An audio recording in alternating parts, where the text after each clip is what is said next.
Bismillahirrahmanirrahim. Assalamualaikum warahmatullahi wabarakatuh. Alhamdulillahirabbil alamin, wassalatu wassalamu ala asyrafil anbiya'i wal mursalin wa ala alihi wa sahbihi ajmain, amma ba'du. Yang mulia Abuya dan keluarga sekalian, mudah-mudahan dalam lindungan Allah Subhanahu wa taala. Terhormat para guru kita, abu-abu muda, kemudian para sesepuh, dewan juri, dan para bapak ibu sekalian. Iko barabu atiki ya. Karena tiap walid pula yang hebat Jadi baiklah bapak ibu sekalian. Ajaran tauhid tasawuf di latar belakangi dengan akhlak umat manusia pada masa dewasa ini sudah tidak baik lagi. Seorang anak tidak bisa berakhlak bagus dengan orang tuanya. Iman manusia rapuh, akidah manusia goyang, jiwa manusia mencintai dunia saja siang malam. Padahal Rasulullah SAW mengatakan, hubbu dunya ra'su kulli khati'ah.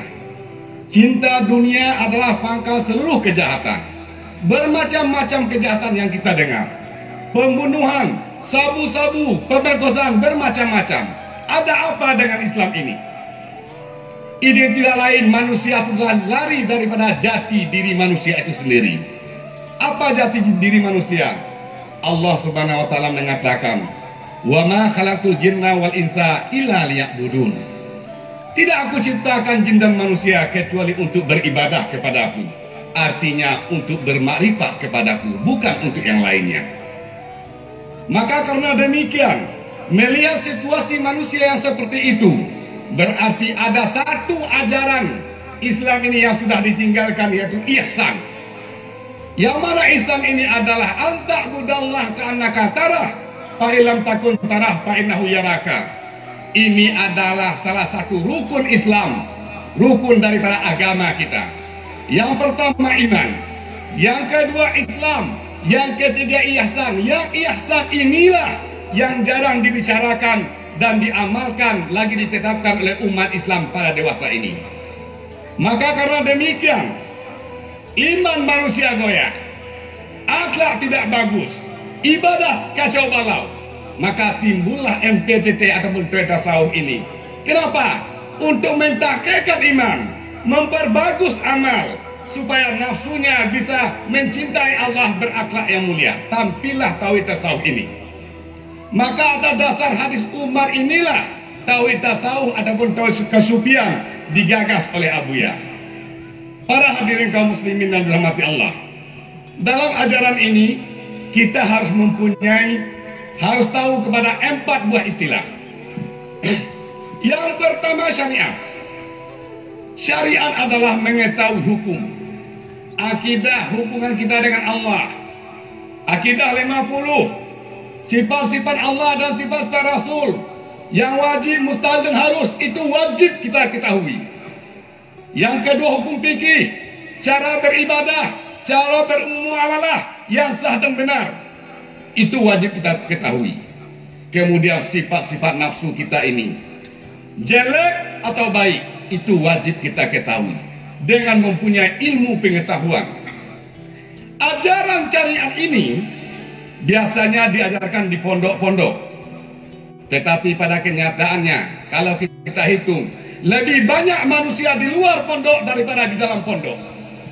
Bagaimana Umar yang di luar pondok, yang mereka tidak tahu akidah, tidak tahu hukum syara, tidak tahu nafsunya, akhlaknya? Maka dibikinlah posko-posko di seluruh penjuru dunia ini. Tujuan posko tidak lain, bagi kita yang sudah tua-tua tidak mungkin menuntut ilmu di pondok, bagi kita yang bekerja, bagi kita yang pegawai siangnya, bisa mencari ilmu pengetahuan di posko-posko yang ada dibikin oleh Abuya. Yang penting tidak ada lagi umat Islam yang bodoh di bumi ini. Kemudian di posko juga kita diajarkan bagaimana setelah kita mengetahui ilmu, kita mengamalkan ilmu dengan yang baik. Kemudian Bapak Ibu sekalian, istilah yang kedua, amalan yang kita lakukan, umpamanya kita sembahyang, sembahyang yang kita lakukan harus kita sangkutkan kepada Allah untuk menghasilkan khusyuk dan kita hadir di hadapannya. Kalau seperti itu semua yang kita lakukan, ibadah yang kita lakukan, kita sudah mengamalkan tarikat namanya. Kemudian karena kita sudah hutur di hadapan Allah, nyata sifat-sifat Tuhan kasih sayangnya sama kita. Begitu jahat kita ini, tapi Allah masih sayang. Kelakuan kita sehari semalam banyak dosa, Allah masih menunda-nunda kita untuk bisa kita bertobat. Nampak sifat-sifat jamal dan jalal Allah dalam batin kita, berarti dalam amalan itu sudah ada kita lakukan hakikat namanya. Putus alam, yang ada cuma Allah semata-mata. Tidak ada kita, tidak ada gerak kita, tidak ada ilmu kita. Yang ada cuma Allah semata-mata, dikatakan makrifat. Maka ataupun dikatakan dengan istilah lain, ilmu dan amal itu syariat. Hal dan juhud marifat itu dikatakan hakikat. Kalau umat Islam ingin bersatu, harus bersatu di hakikat. Kalau kita berpegang kepada ilmu, kita alim orang alim. Kalau kita berpegang kepada mazhab yang ada itibar 4. Imam Syafi'i ada, Malik ada, Imam Hambali ada, imam yang lain ada. Bermacam-macam, ada Perti, ada Muhammadiyah. Kita tidak bisa bersatu.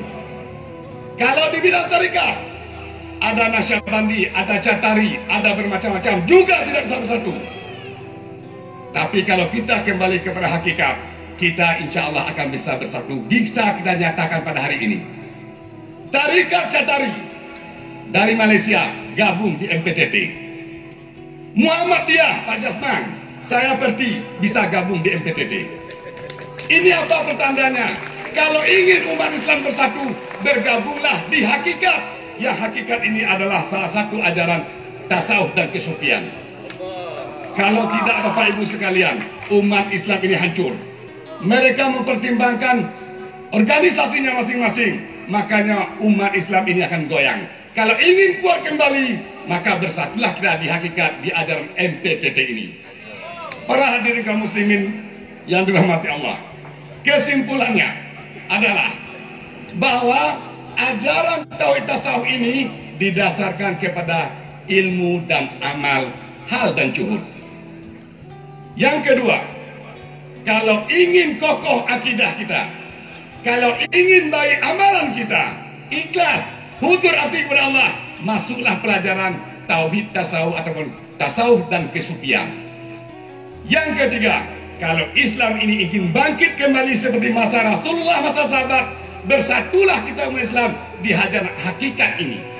Yang mana hajaran ini tidak ada kita dengar lagi kecuali pada MPTTI.